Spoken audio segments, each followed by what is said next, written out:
I remembered when someone gave me a comment and complimented my CMD design on one of my programs.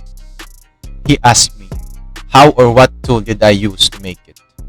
I replied, just some Image2Text app online, and it's free.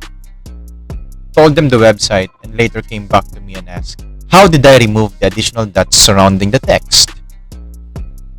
Well, then I replied, just one liner of Python, man.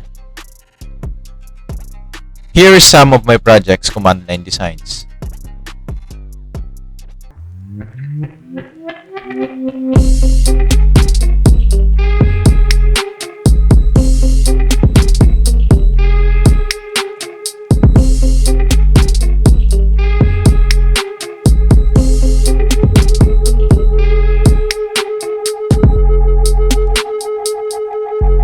I'll show you how I made my design so you can also apply it in your project.